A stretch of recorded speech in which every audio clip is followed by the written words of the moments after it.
Y hoy llegamos al versículo 21 del capítulo 5 de Marcos y vamos a ver una de las historias más espectaculares que hay en el Evangelio de Marcos.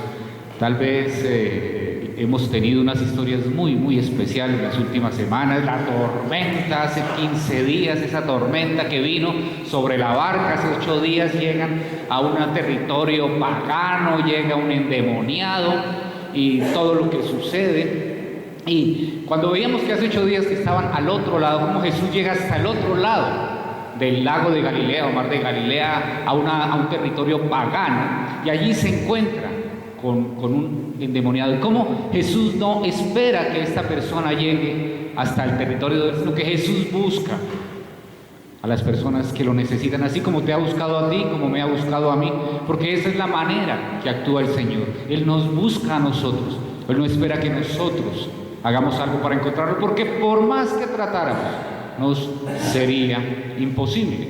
Y esa fue la primera conclusión a la que llegamos la semana pasada. Él llega a nuestras vidas, Jesús, para darnos esa salvación, pero también para liberarnos de todas nuestras esclavitudes. También llegamos a la conclusión que es necesario que dejemos de resistirnos a la obra de Dios en nuestras vidas, que lo dejemos actuar, que lo dejemos limpiar, que lo dejemos liberar, porque Él quiere hacer eso en nosotros. Y también que a medida que Jesús nos va liberando de las diferentes situaciones de nuestra vida, llámese amargura, llámese dolor, llámese pecado, llámese tentación, llámese lo que se llame, nos invita a que vayamos a testificar, pero sobre todo a las personas cercanas, a los que nos vieron caídos, a los que nos vieron en el piso, a los que nos vieron destruidos, a los que nos vieron sumergidos en el pecado. A esos es a los que primero tenemos que testificar. Por eso les decía que sería espectacular que algún día el pastor que esté llevando, capacitando, equipando a esta comunidad sea una persona que haya crecido en medio de la comunidad y que la hayan visto en todas las facetas de su vida, aún cuando estaba en los momentos de rebeldía y de pecado, porque no hay manera de ponerse una máscara. Él mismo es testimonio de lo que Jesús hizo en su vida. Y qué más testimonio que ver una vida transformada, una vida recuperada por la acción de la palabra de Dios y del Espíritu Santo. Y llegamos así al texto de hoy, al versículo 21 del capítulo 5. Y hoy hay ñapa. La historia de hoy tiene ñapa. Es como aquellos capítulos de las series, ¿no? donde ese día los libretistas nos premian con 2 historias en medio de la historia. Hoy es así. Hoy la historia tiene ñapa. Son 2 historias que están una dentro de la otra. Es decir, hoy vamos a tener 2 historias por el precio de una. Qué chévere, ¿cierto? Espectacular. El Señor es así y nos da en abundancia. El título de la reflexión de hoy, ¿cuál es? Fragilidad. Fragilidad. Porque caminamos en medio de la fragilidad. ¿Quién de ustedes que se siente muy fuerte, muy joven, que va al gimnasio y hace pesas en medio de una gripa de esas que están últimamente presentándose, no se siente morir? ¿Ah? Y dicen, estoy muriendo, ya no doy más, porque somos frágiles, somos personas frágiles, así queramos decir que no es así. Somos frágiles, absolutamente todos los que estamos aquí somos frágiles en todas las áreas de nuestra vida. Por eso el título de hoy es fragilidad. Y lo primero, o el primer punto, ¿cuál es? La fragilidad de un padre. Y vamos ya entonces a entrar en materia, en el texto de hoy. Dice el versículo 21. Después de que Jesús regresó en la barca al otro lado del lago. ¿En dónde estaba hace 8 días? Estaba al otro lado, ¿cierto?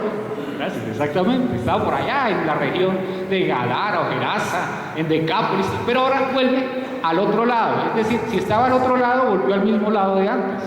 donde he estado siempre, en Capernaum, en Galilea, donde es el centro de operaciones de Jesús, vuelve al otro lado. Y lo interesante es que este mar de Galilea tiene una orilla gentil o pagana y tiene una orilla judía o del pueblo de Dios. Y Jesús se mueve entre las dos comunidades sirviendo a esos dos grupos de personas. Ahora se encuentra de regreso en el lado judío, en el lado de los buenos, en el lado del pueblo de Dios, en el lado de los que conocen la ley, de los hijos de Abraham. Vuelven a ese lado. Ya dejó el lado de los paganos horribles, pero él fue e hizo una obra maravillosa en ese lado. Y continúa el versículo 21 diciendo: se reunió alrededor de él una gran multitud, por lo que él se quedó en la orilla. Y vemos lo que hemos visto vez tras vez. Llega Jesús nuevamente y la gente está expectante.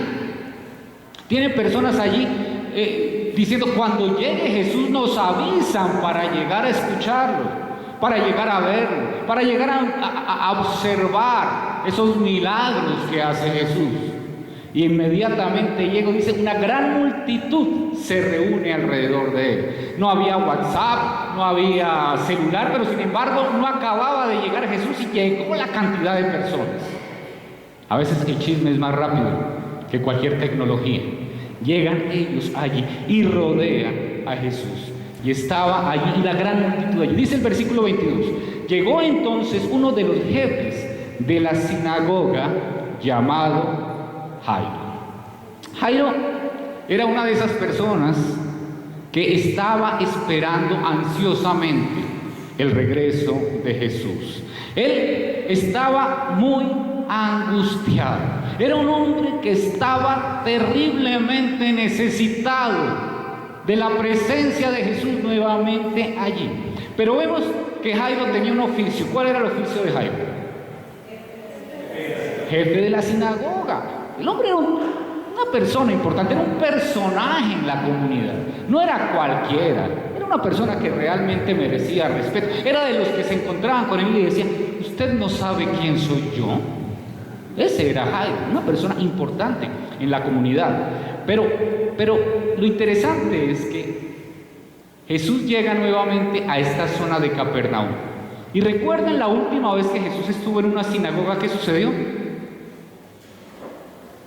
Intentaron matarlo. Y también sabemos que la sinagoga de Capernaum le ha sido cerrada a Jesús. Que tanto así que la última vez que los visitaron los sacerdotes o los enviados del Sanedrín, desde abajo, desde Jerusalén, desde Judea hasta Capernaum, la última vez señalaron a Jesús como que era una persona que hacía los milagros por Belcebú. Y él les dice que eso es blasfemia, que decir que Jesús hace las obras y los milagros que hace por la acción de Satanás se llama blasfemia. Por eso ya la sinagoga se ha cerrado. La sinagoga de Capernaum está cerrada. Allí él no tiene entrada. Pero Jairo es uno de los jefes ¿de qué? De la sinagoga de allí, de Capernaum, donde Jesús no es bienvenido, donde Jesús es señalado de estar aliado con el mismísimo Satanás.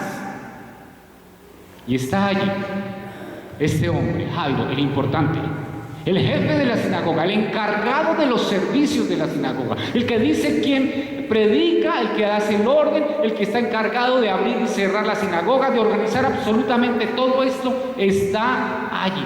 Es el responsable administrativo, pero también de la reflexión sabática de la sinagoga. Está este hombre allí. Y dice el versículo 22, al ver a Jesús, ¿qué?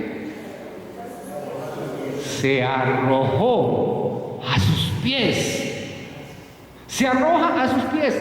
Este hombre que está viviendo una aflicción muy grande, que ya vamos a entender qué es lo que sucede. Su hija está enferma.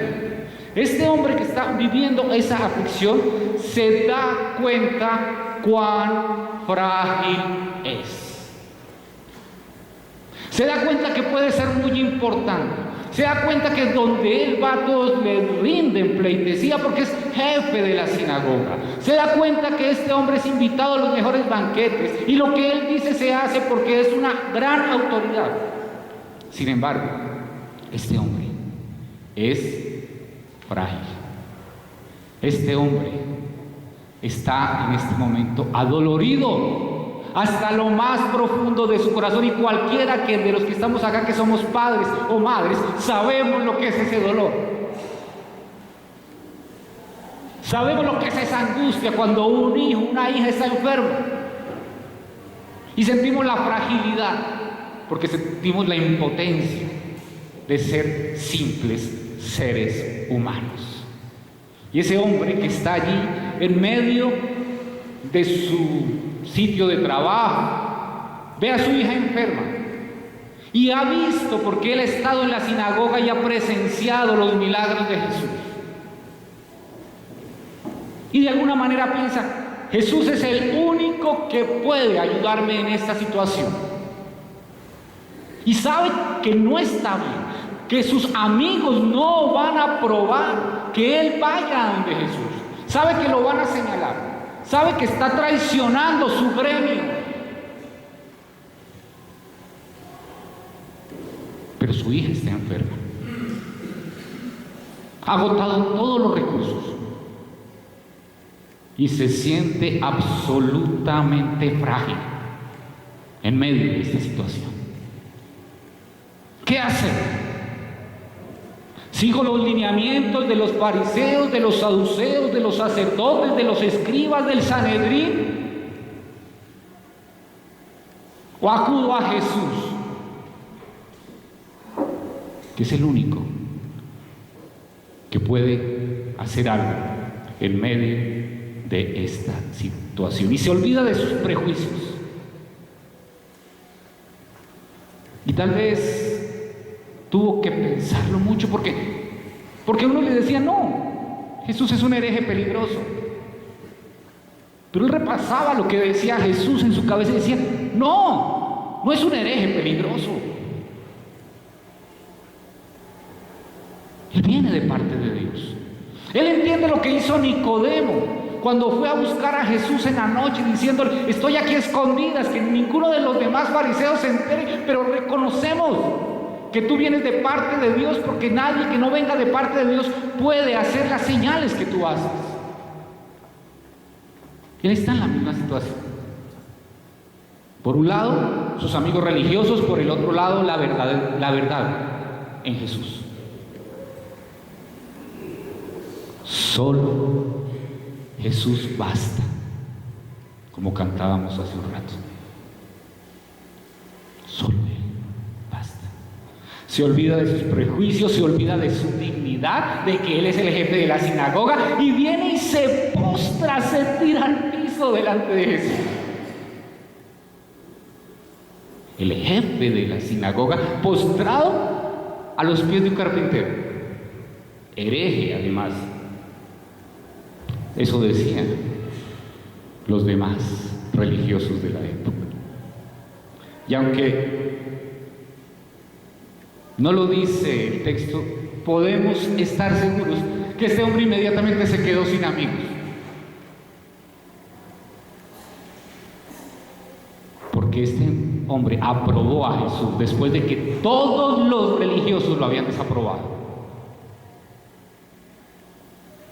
Las personas que asistían a la sinagoga, los fariseos, los saduceos, en fin, todas estas personas religiosas inmediatamente le perdieron el respeto a este hombre al verlo postrado a los pies de Jesús. Y ahí es donde vemos lo difícil que es a veces reconocer cuánto necesitamos a Dios, pero en medio de la fragilidad lo fácil que es. Porque cuántas personas que ustedes y yo conocemos, familiares, amigos, dicen: yo no quiero nada que me hable de Dios, que me hable a la Biblia, yo no quiero que ore por mí, yo estoy bien. Pero en el momento de la enfermedad, oye, quisiera escuchar lo que tú me decías y que yo no quería escuchar. ¿Será que puedes venir a orar? ¿Será que puedes venir a leerme la palabra?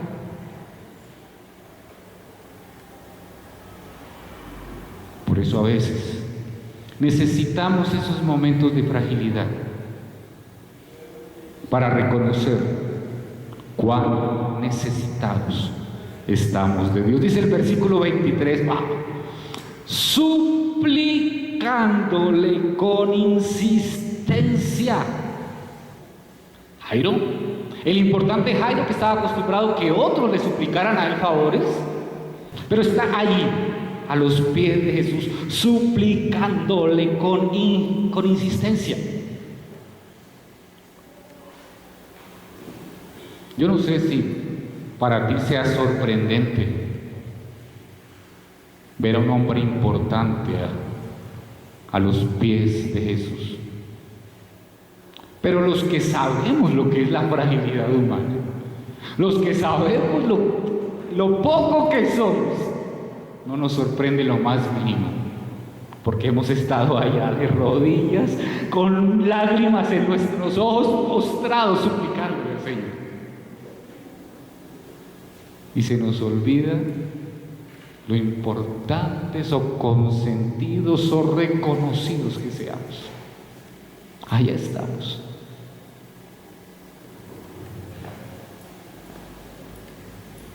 Decía el hombre: mi hijita se está muriendo.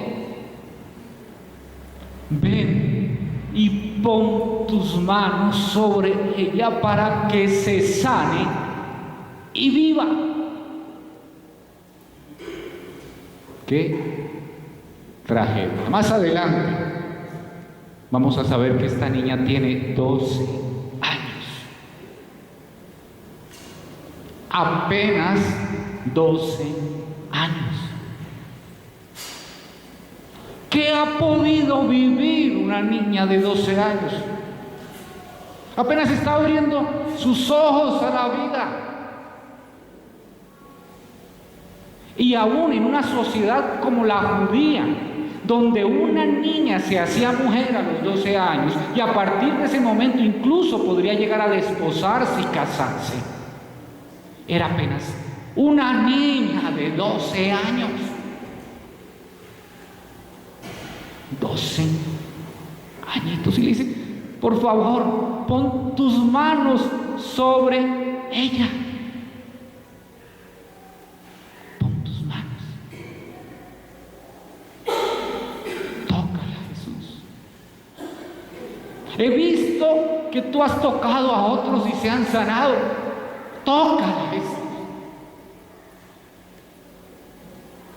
Solo ese toque tuyo puede hacer que ella se sane y viva.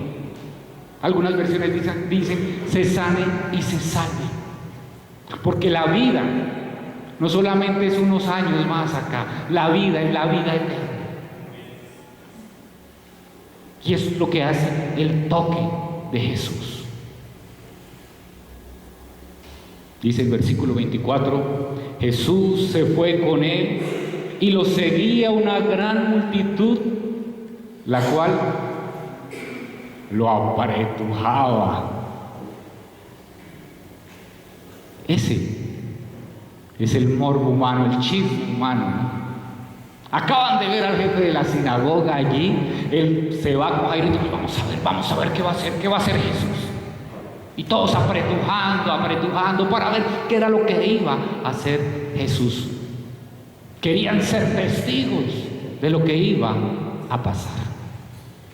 Y es en este momento donde el libretista de esta perfecta obra que se llama la Palabra de Dios y cuyo nombre se llama Espíritu Santo, suspende esta historia y entreteje una segunda historia maravillosa a la cual vamos a entrar ahora. Punto 2. La fragilidad de una mujer. Imaginemos, la gente va caminando con Jesús, apretujándola, todos allí encima, tratando de ver, no perderse el primer lugar para ver el milagro que va a hacer Jesús con la hija de Jairo. Y dice el versículo 25: había entre la gente una mujer que hacía 12 años que padecía de hemorragias. Y acabamos de decir, una niña con apenas 12 añitos. Y ahora decimos, una mujer con 12 años sufriendo una enfermedad. Eso es mucho tiempo. Los años que para la hija de Jairo eran pocos, para esta mujer eran muchos, demasiados. 12 años sufriendo una enfermedad. Cuando nació la hija de Jairo, esta mujer comenzó a sufrir de esa enfermedad, de esas hemorragias. Y si por un lado decimos, ¿cómo va a morir una niña de apenas 12 años? Por el otro lado decimos, ¿cómo va a sufrir una mujer 12 años?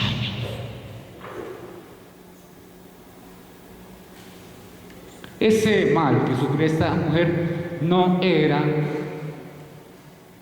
o mejor, era frecuente en esa época. Tampoco era algo extraño, algo raro.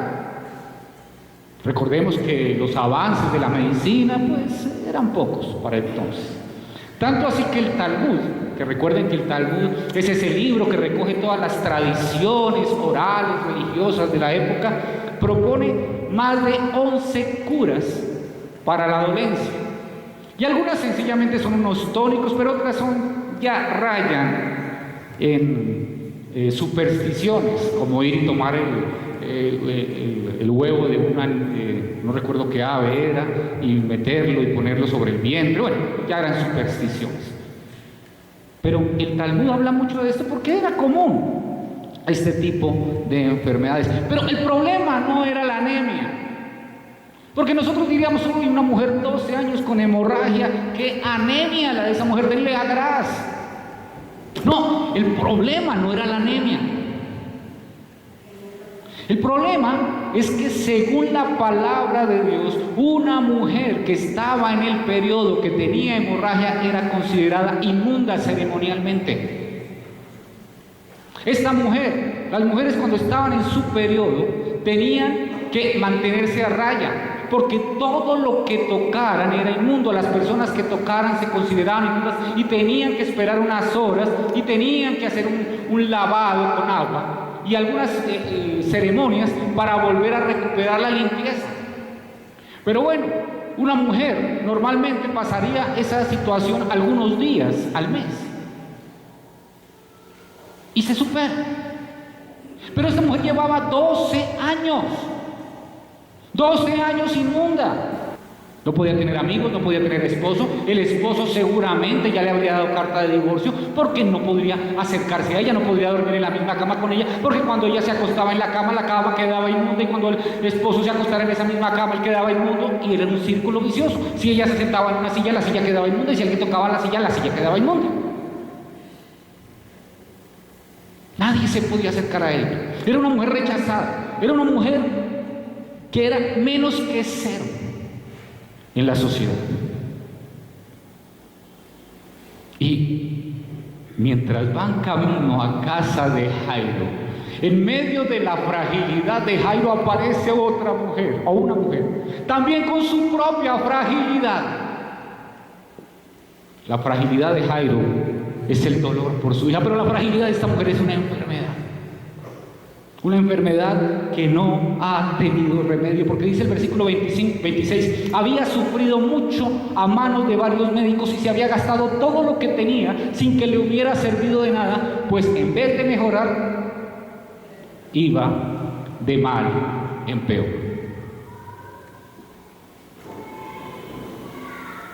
La mujer había acudido a todos los médicos que había podido. Le habían hecho cuanto tratamiento se conocía en la época, se había gastado todo lo que tenía, y resulta que en vez de mejorar, se empeoraba. Dice el versículo 27, cuando oyó hablar de Jesús, se le acercó por detrás entre la gente y le tocó el manto. Y miren la diferencia entre Jesús y esta mujer, porque Jairo es un hombre importante.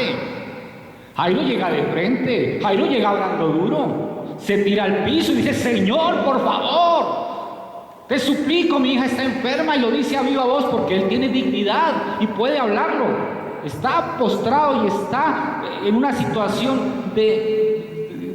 reconociendo que no puede hacer nada, pero está de frente. Esta mujer no podía llegar de frente. Esta mujer no podía ser vista porque las personas sabían que esta mujer sufría de hemorragias, era una mujer inmunda, impura, ceremonialmente, ritualmente. Tenía que llegar a escondidas, no sé qué habrá hecho, se habrá puesto algo en la cabeza, en la cara, para que nadie la reconociera, y se metió entre la gente que estaba apretujando a Jesús poco a poco, y de la manera que pudo, toca el manto.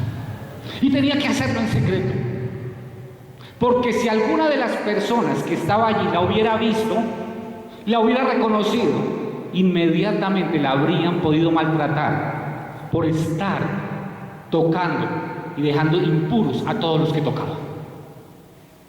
Por eso lo tiene que hacer en secreto. Pero lo importante es que esta mujer hace todo lo posible y todo el esfuerzo entre esta gente que está apretujando a Jesús para tocar el manto de Jesús. ¿Por qué? El versículo 28 nos lo dice. Pensaba: si logro tocar siquiera su ropa, quedaré sana. Los médicos no habían tenido éxito, pero ella había escuchado hablar de Jesús. Ella sabía lo mismo que sabía Jairo, que el único que podía ayudarle en medio de su fragilidad humana se llama Jesús. Solo Él podía ayudarlo en medio de ese dolor, en medio de esa fragilidad, en medio de esa enfermedad que la aquejaba. Y esta mujer se acerca. Los judíos devotos, los judíos que eran buenos judíos, digámoslo así, suene redundante, tenían en su ropa 4 flequillos que salían para indicarles a las demás personas que ellos eran miembros del pueblo escogido de Dios y que estaban llevando una vida conforme a los parámetros del pueblo de Dios. Y Jesús también utilizaba en su vestimenta estos 4 flequillos. Fue uno de esos flequillos que tocó esta mujer. Y aquí estamos frente a una mujer en medio de su fragilidad y que su última esperanza, después de probar todo lo demás, solamente era Jesús, nadie más. Y es así como llegamos al punto 3, donde este libretista llamado Espíritu Santo nos une las 2 historias para mostrarnos que Jesús actúa en la fragilidad. Jesús actúa en tu fragilidad y en mi fragilidad.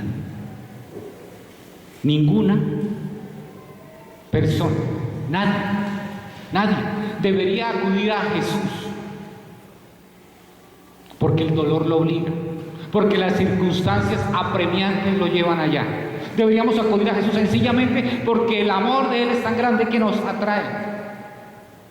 Pero tristemente muchas veces, hasta que no estamos en medio de la mayor fragilidad, no volteamos a mirarlo a Él. Versículo 29 dice: al instante cesó su hemorragia y se dio cuenta de que su cuerpo había quedado libre de esa aflicción. Enseguida se da cuenta que su cuerpo ya no tiene hemorragia, que se ha secado esa hemorragia. Dice el versículo 30: al momento también Jesús se dio cuenta de que de él había salido poder. Así que se volvió a la gente y preguntó, esta pregunta me fascina: ¿quién me ha tocado la ropa? Porque esta pregunta abre un interrogante muy grande, que podríamos pensarlo cualquiera de nosotros, al igual que lo pensaron los discípulos. Porque Jesús se da cuenta que ha sucedido algo.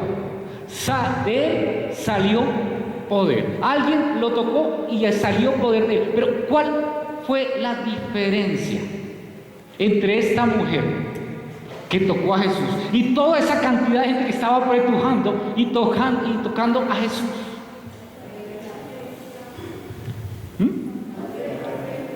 Esta mujer se acercó a Jesús con un propósito, y ese propósito iba acompañado de fe.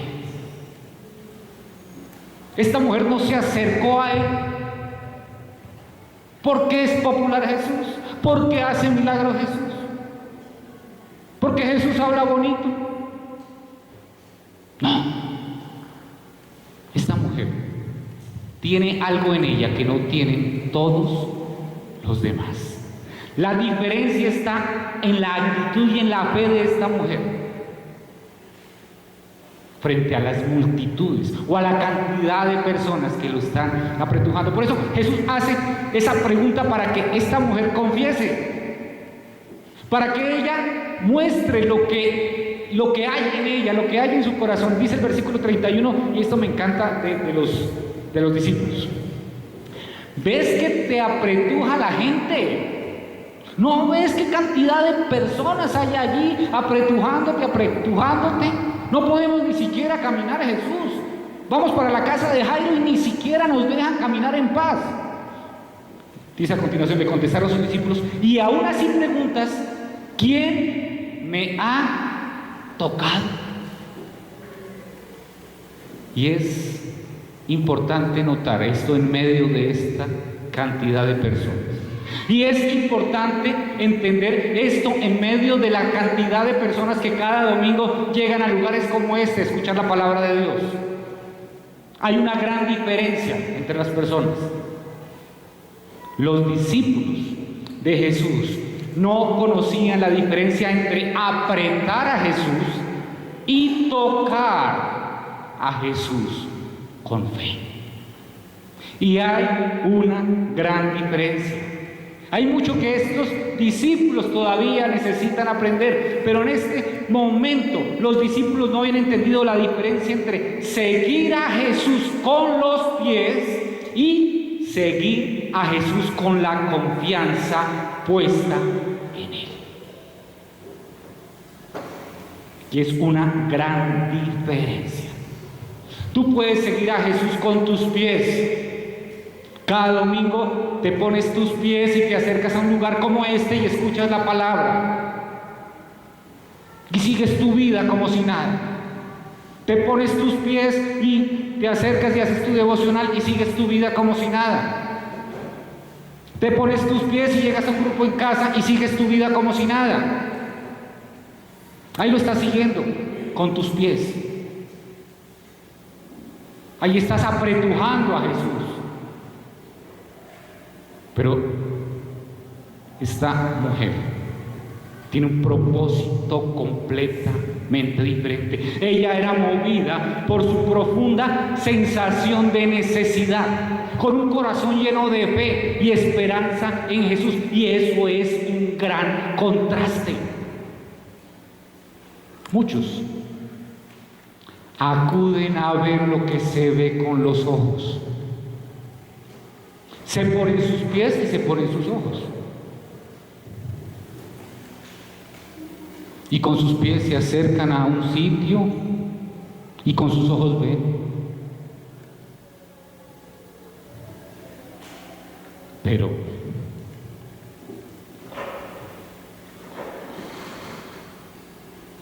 el cuerpo está y el corazón está. Estas personas que apretujaban a Jesús tenían su cuerpo contra Jesús, pero su corazón no estaba con Jesús. Tenían sus pies caminando al lado de los de Jesús, pero su corazón no estaba con Jesús. Tenían sus ojos puestos en la persona de Jesús, pero su corazón no estaba con Jesús.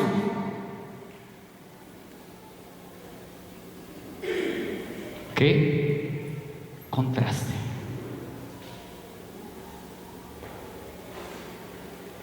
¿Cuántas personas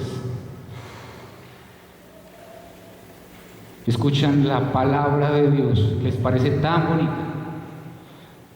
pero en su corazón no hay esa necesidad impresionante de salvación, porque soy un pecador condenado, enfermo, en medio de la condenación, muerto en mis delitos y pecados, y necesito acercarme con mi corazón y con fe a Jesús, poniendo toda mi confianza en Él, para que Él me saque de esta condición y me pase a vida eterna.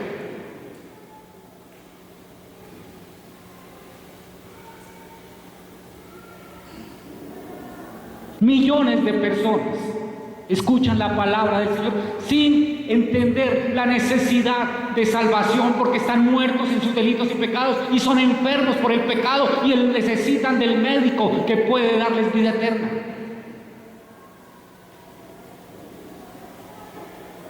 Por eso no podemos seguir siendo personas que caminan tras Jesús con los pies, con los ojos, sino con el corazón. Como esta mujer, como Jairo, que nos reconocemos frágiles, que reconocemos que por nosotros mismos no podemos hacer nada para cambiar nuestra situación eterna.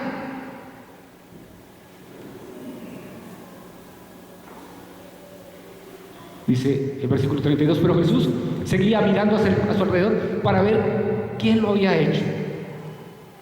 Y Jesús mirando.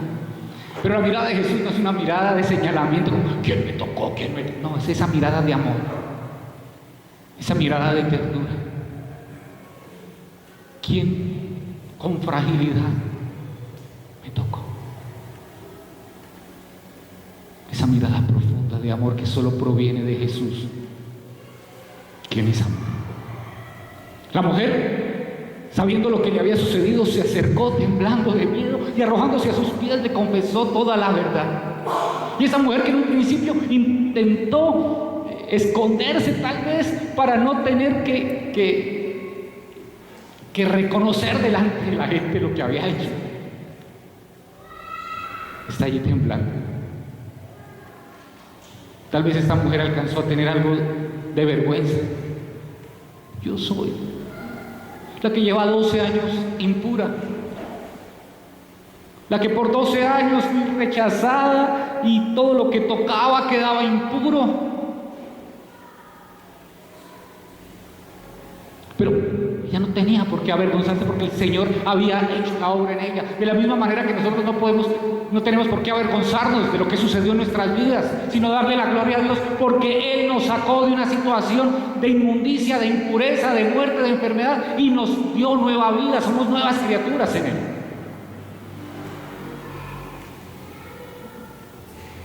No nos vamos a vanagloriar de lo que fuimos, pero le vamos a dar la gloria al Señor por lo que Él hizo en nuestras vidas y de dónde nos sacó.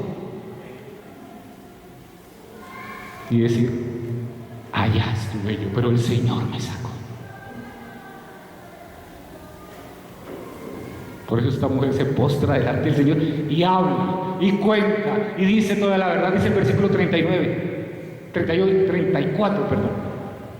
Hija, tu fe te ha sanado, le dijo Jesús.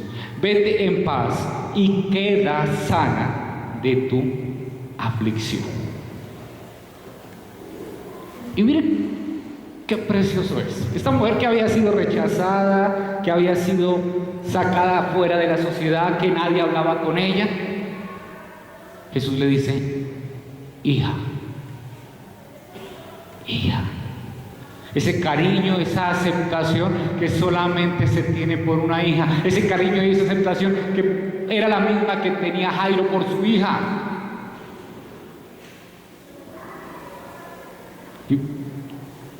Yo imagino ese alivio de esa mujer cuando escuchó la palabra hija, porque a partir de ese momento esta mujer volvió a ser parte de la comunidad de Capernaum.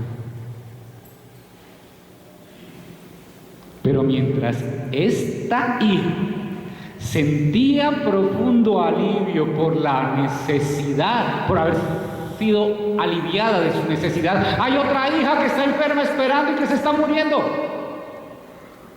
Hay otra hija que está en casa de Jairo esperando. Y está allí Jairo mirando, observando, escuchando, tal vez impaciente, porque Jesús se detuvo en el camino a hablar con esta mujer y están pasando los minutos y su hija está agonizando y puede morir en cualquier momento.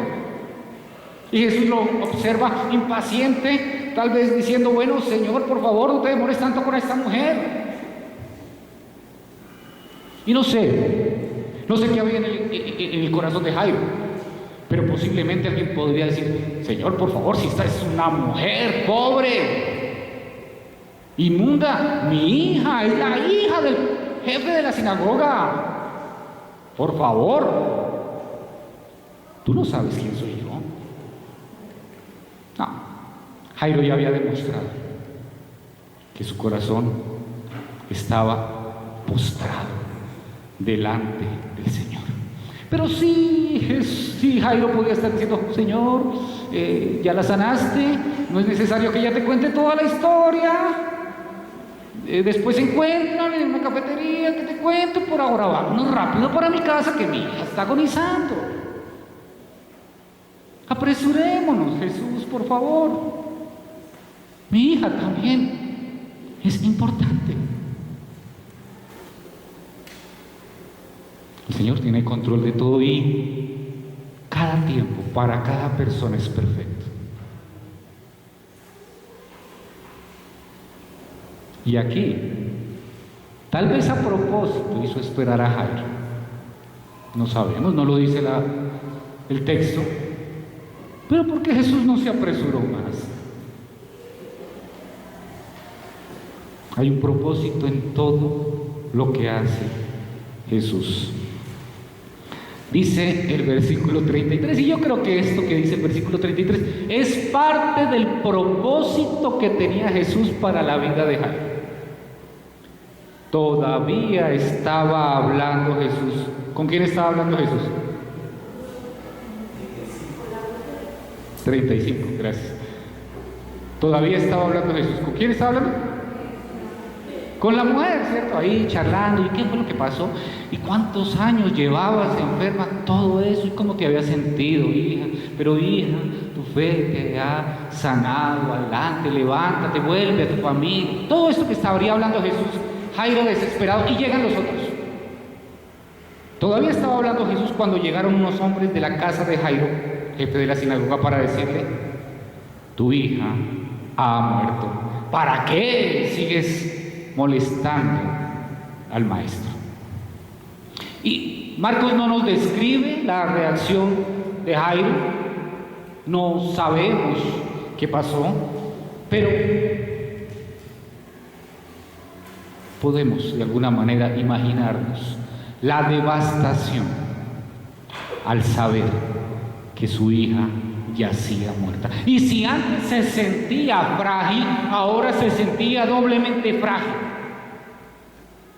Había perdido a su hija.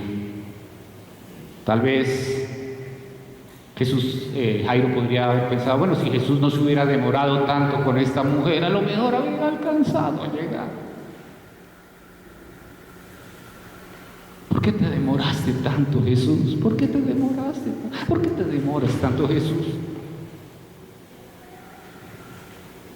Yo creo que es fácil entender esta situación, porque creo que a veces se lo hemos dicho, ¿cierto? ¿Por qué te demoras tanto, Señor? ¿Por qué te demoras tanto, Señor? Pero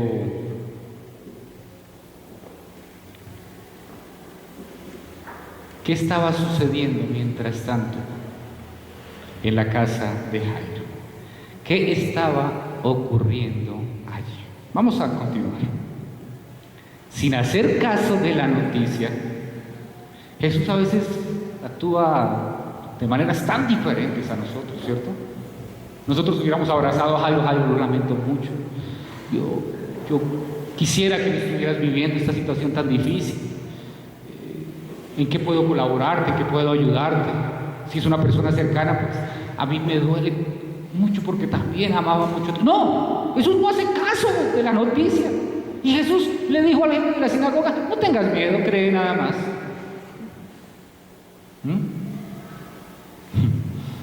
Hay un contraste entre la desesperación de estas personas que están en casa de Jairo, la familia de Jairo mismo, Y Jesús sencillamente dice: no tengas miedo, cree, nada más. Por un lado está la voz de la desesperación, de la tristeza y de la angustia, y por el otro lado está la voz de la esperanza. ¿Y por qué está este contraste entre la angustia de los seres humanos que están viviendo en medio de la fragilidad y Jesús que está tranquilo y callado? Y la razón es muy sencilla, y la vimos hace 15 días en medio de la tormenta. Jesús es Dios y tiene el control. Y eso es algo que no le podemos quitar a Él. Hagamos lo que hagamos. Dice el versículo 37. No dejó que nadie lo acompañara excepto Pedro, Jacob y Juan, el hermano de Jacob. Aquí hay algo, siempre los 12 apóstoles están en casi todos los lugares siendo testigos de lo que hace Jesús, pero estos tres, Pedro, Jacobo y Juan, son como unas personas que Él siempre lleva para que sean testigos de absolutamente todo, incluso de las situaciones íntimas. Jesús deja a estos tres testigos. La ley judía decía que para que algo fuera válido tenía que haber 3 testigos, y Él siempre lleva a estos 3 testigos. Dice el versículo 38. Cuando llegaron a la casa del jefe de la sinagoga, Jesús notó el alboroto y que la gente lloraba y daba grandes alaridos. Esto lo hemos hablado alguna vez. Las costumbres judías para el duelo eran bien impresionantes. Ellos contrataban lamentadores o lamentadoras profesionales. Se llamaban las plañideras. Aquí en Colombia hay zonas del país donde se contratan plañideras. Yo sé que en la costa, en algunos sectores de la costa lo hacen. Personas para que vayan y lloren, y se lamenten y griten de dolor durante el tiempo de la velación, del velorio. Eso lo hacían los judíos. Entonces estas personas llegaban allí, gritaban de manera terrible para que todos los vecinos y toda la gente de los alrededores se diera cuenta que allá había habido un muerto. Después empezaban a arrancarse los cabellos, se rasgaban la ropa, se herían el pecho. Todo esto lo hacían los profesionales y también la familia. Era la manera judía para demostrar el dolor. Estos dolientes que están allí gimiendo, llorando en medio de ese alboroto, todos allí están adoloridos, hay gritos, hay angustia. Por eso dice: Jesús notó el alboroto y que la gente lloraba y daba grandes ¿qué? Alaridos, porque eran alaridos los que daban, eran gritos estremecedores los que ellos hacían. Y también tocaban flauta. Era una manera de acompañar estos ritos fúnebres. Las flautas estaban permanentemente en ese lugar. A Norvaldo siempre lo contratarían para esos ritos fúnebres, para que acompañara con la flauta. ¿Cierto, Norvaldo? Estaría ahí siempre acompañando los ritos fúnebres para esto. Dice el versículo 39. Entró y les dijo: ¿por qué tanto alboroto y llanto? La niña no está muerta, sino dormida. Lo es que dicen: ¿pero por qué están haciendo tanto alboroto? ¿Por qué están llorando? ¿Por qué contrataron las plañideras? ¿Por qué se están rasgando las ropas y arrancando el cabello? ¿Por qué? La niña solo duerme, dice el versículo 40. Entonces, obviamente, empezaron a burlarse de él. Yo imagino que todas estas personas contratadas pasaron inmediatamente del llanto, como eran contratadas, pasaron del llanto a la risa. En un segundo estaban llorando, gritando y lamentándose. Al segundo siguiente inmediatamente están riendo. ¡Ay, tan chistoso este hombre lo que viene a decir! Estamos seguros que la niña está muerta. Estamos absolutamente seguros. Y se rieron y se burlaron de Jesús porque obviamente creían que ya no había nada que hacer, que no había esperanza, que esto ya había terminado. Pero Él, dice a continuación, los sacó a todos. Tomó consigo al padre y a la madre de la niña y a los discípulos que estaban con él y entró a donde estaba la niña. Jesús dice: como mucha risita, ¿no? Afuera todos. Se salen todos de acá a burlarse afuera. ¿Quiénes se quedan? Jesús, papá, mamá y los discípulos que estaban con él, los tres que él invita siempre a ser testigos de todas estas situaciones. Dice el versículo 41, la tomó de la mano y le dijo, Talita cum, que significa niña, a ti te digo, levántate. Y aquí hay algunas consideraciones interesantes. Jesús toma de la mano a la niña. ¿La niña cómo estaba? Para los judíos, tocar un muerto era quedar inmundo, era quedar impuro ritualmente, era una abominación. No se puede tocar a un muerto. Por eso los que trabajaban con los muertos eran personas que eran rechazados por la sociedad. Incluso los que trabajaban en curtiembre con animales muertos tenían que vivir a las afueras, no solo por el olorcito, sino porque eran personas consideradas impuras ritualmente porque trabajaban con animales muertos. Pero Jesús toca a esta niña. Este tocar va contra la ley, no del Talmud, sino de la Torá. Eso está en Números 19:11, Levítico 11:39.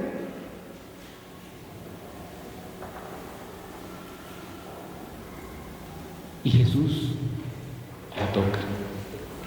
Y apenas han pasado unos minutos y ya Jesús ha sido tocado o ha tocado a una persona inmunda.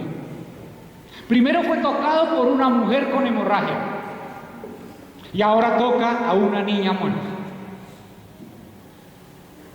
Y le dice, Talita cum. A ti te digo, niña, levántate. Y la niña se levanta. ¿Por qué Marcos utiliza las palabras en arameo? ¿Por qué las traduce mejor? Porque quiso poner lo que dijo Jesús en el idioma original arameo, pero traducirlo al griego para los lectores de la época. Pero esta niña recibe una orden. Y dice el versículo 42, la niña que tenía 12 años se levantó enseguida y comenzó a andar. Ante este hecho, todos se llenaron de asombro. La niña obedeció lo que le dijo Jesús. Estaba muerta. Y Jesús le dice, levántate. Y se levanta. Porque Jesús está por encima de la muerte. Jesús es la vida misma. Jesús es el que da la vida, no hay vida aparte de Jesús. Y cuando Jesús le dice a un cuerpo que se levante, se levanta. Porque de Él proviene la vida. Y Él da la orden. Y la gente queda asombrada.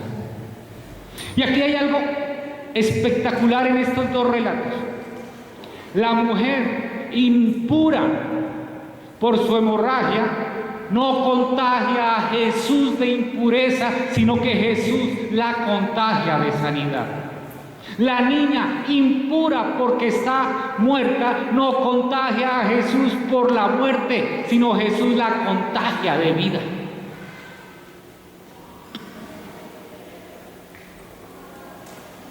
A ti y a mí, que estábamos muertos en delitos y pecados, enfermos por la enfermedad del pecado, nos acercó Jesús y nosotros no lo contagiamos a Él con nuestro pecado, no lo contagiamos a Él con nuestra impureza, no lo contagiamos a Él con nuestra fragilidad. Él nos contagió con salvación, vida eterna y vida en abundancia. Jesús quiere acercarse a ti. No quiere que lo apretujes con tus pies y tu mirada. Quiere que te acerques a Él con tu corazón humillado y necesitado de Él. Termina este texto diciendo: Él dio órdenes estrictas de que nadie se enterara de lo ocurrido y les mandó que le dieran de comer a la niña. Jesús vez tras vez dice que no le digan a la gente los milagros porque Él no quiere que los sigan por los milagros. Él quiere que los sigan por fe, verdadera fe. Y al final le dice: bueno, y sírvanle de comer a la niña. Estaba bien viva la niña. ¿A qué conclusiones podemos llegar aquí? Miren, hermanos, hermanas, reconocer nuestra fragilidad es la mejor manera para que nos demos cuenta cuánto necesitamos poner nuestra fe en Jesús. Mientras nos creamos el cuento de que somos algo, no vamos a poder acceder a la gracia de Dios. Dejemos a Jesús actuar a su manera. No siempre va a transformar nuestra vida de la misma manera. Lo hizo de una manera con la mujer, lo hizo de otra manera con Jairo y con cada persona que se va encontrando en el camino de la vida o de nuestra vida. Lo va haciendo de diferente manera. Pero con seguridad vamos a recibir lo mejor de Él. Tengan la seguridad de eso. El Señor nos ama y vamos a recibir lo mejor de Él para nuestras vidas, a la manera de Él. Y no nos dé miedo reconocer que solos, sin Él, somos frágiles, pero que en Cristo, si somos débiles, como dijo Pablo, entonces somos fuertes. Porque cuando reconocemos que somos débiles, que somos frágiles, que por nosotros mismos no podemos, cuando reconocemos que de nosotros no sale nada que pueda transformar nuestra vida, no nos queda nadie más sino Él. Y a Él acudimos y Él va a hacer. Les he dejado estas preguntas para reflexionar. ¿Reconoces tu fragilidad y necesidad de Jesús para vivir cada día? Tu relación con Jesús es de exigencia de tal manera que tú pones tus condiciones, o de súplica, donde reconoces que Él actúa su voluntad y la aceptas. Y la última pregunta: ¿aún te da vergüenza reconocer que eres frágil y vulnerable? Si aún te da vergüenza, todos pasamos por esa vergüenza, pero lo mejor es quitarnos esa vergüenza de encima y decir: Señor, soy frágil, soy vulnerable y sin ti no puedo nada. Vamos a orar.